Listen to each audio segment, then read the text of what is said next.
Hey guys, welcome to today's video. Today we are standing in front of the 2022 Audi Q7, as you can see here. And in this video we're going to be going over the car's features, performance, and the specs.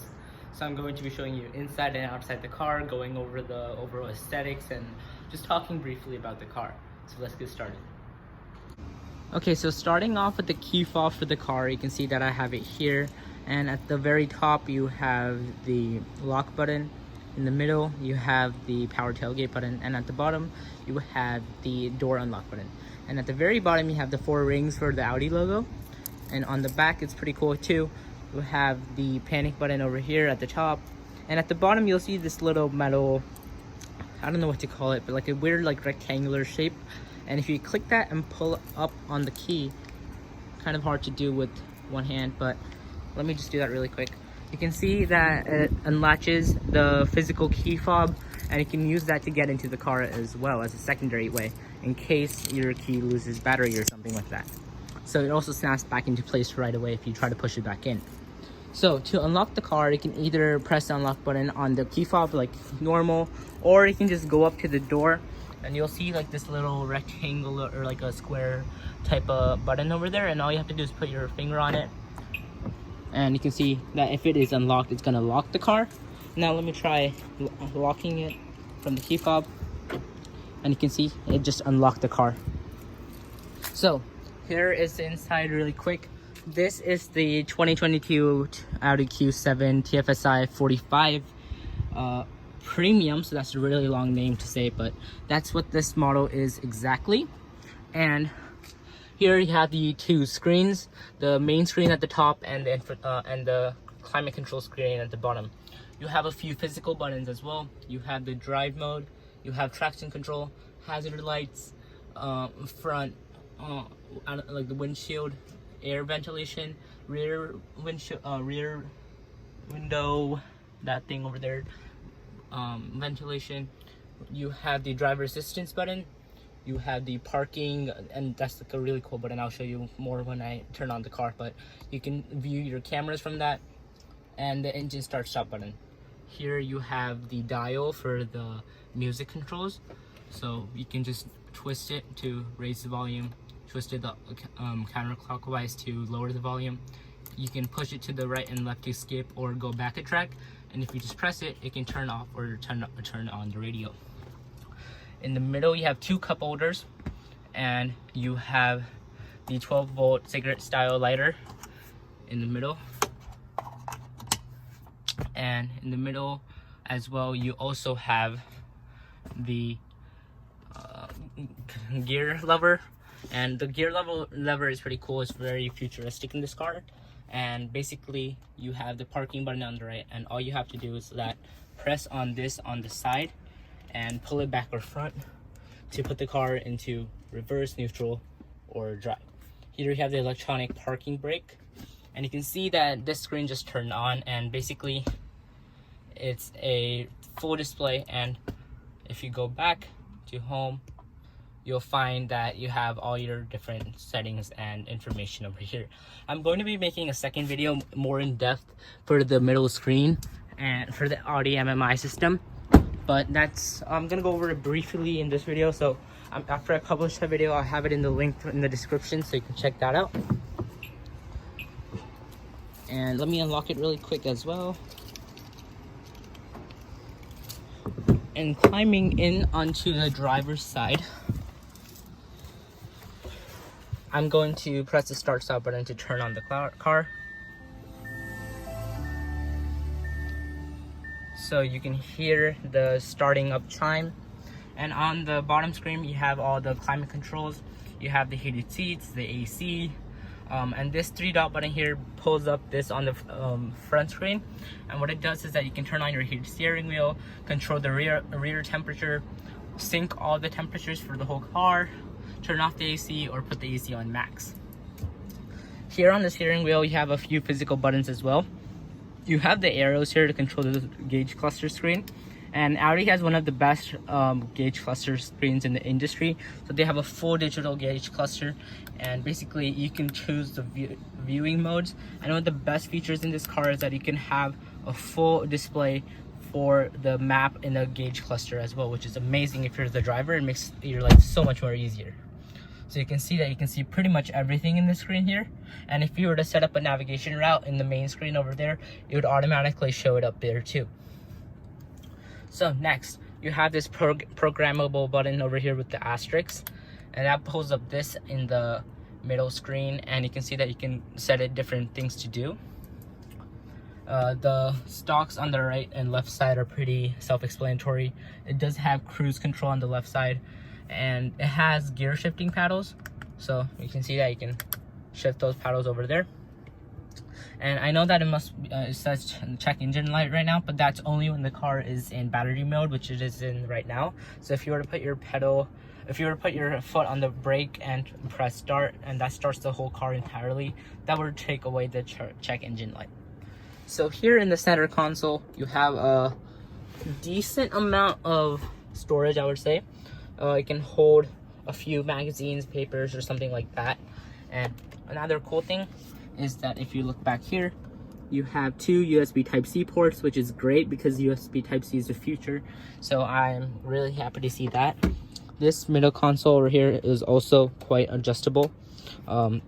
It's supposed to at least go back and front, as you can see. And those are the back seats. So this car comes with the 7-seater option as default. So let me head back there and show you some of those features. And while climbing out, you can have modes to set the seat at. You have the lock and power unlock button, and you have all these different functions here for the child lock, the window switches, and the mirror switches. So as you can see, the mirrors are turned off, but if you were to twist this, it opens them up, which is pretty cool. So in the back seat, once again, you have to unlock this separately if you're going to do the touchpad unlock from the car. Not sure why that happens sometimes, but let me unlock the doors really quick. And here you can see that you have a small little pouch that does come out, by the way. As you can see, it's removable, and that's there to store some small equipment. You have rear powered mirrors as well, and you have this futuristic doorknob that's carried from the front to the back. You have multiple ventilation systems here. As you can see, you have one on either side over there and over here. You have 2 in the middle, and this is where the screen for your ventilation is as well. So here you have a 10-speaker system on the base model Audis. So you have a speaker here. I believe there's 2 speakers there. There's a speaker there, and there's also one on the door over there. And then you have some at the front as well. So back legroom is amazing. I'm 5'10", so I'm a pretty average size person, I would say. And I have great legroom, as well as the seat as well. It's like pretty reclinable. And the front seat is where the driver would normally sit. So this is reclinable, not power operated, manual, but anything is good. And then of course you have the reclining option here, where you can like recline the seat as far back as you want it to. Same thing goes for these 2 seats in the middle as well. For the middle seat, something I found out wasn't as good was that in order to recline in, I'm not sure if this is actually the case, but there's like this real like weird pull tab at the back. I'm not sure if you can see it or not, but there's like this pull tab over there, and you have to pull that to recline the seat, like that one right there. So you can see, if you pull that, the whole seat back or forward. These are the 2 7th row seats that are actually pulled down right now, and I can go to the trunk and show you how those open. So climbing out of the back, let me really quick open the power tailgate. Sorry about the noise, there's a truck that just pulled up, but you can see that the tailgate is powered. Here you have the 2 buttons. You have the closing button for the trunk, and you have a lock button which closes the tailgate, then locks the entire car. Then here you have these buttons that hold up and down the rear seats. So you can see, you can have it pull up.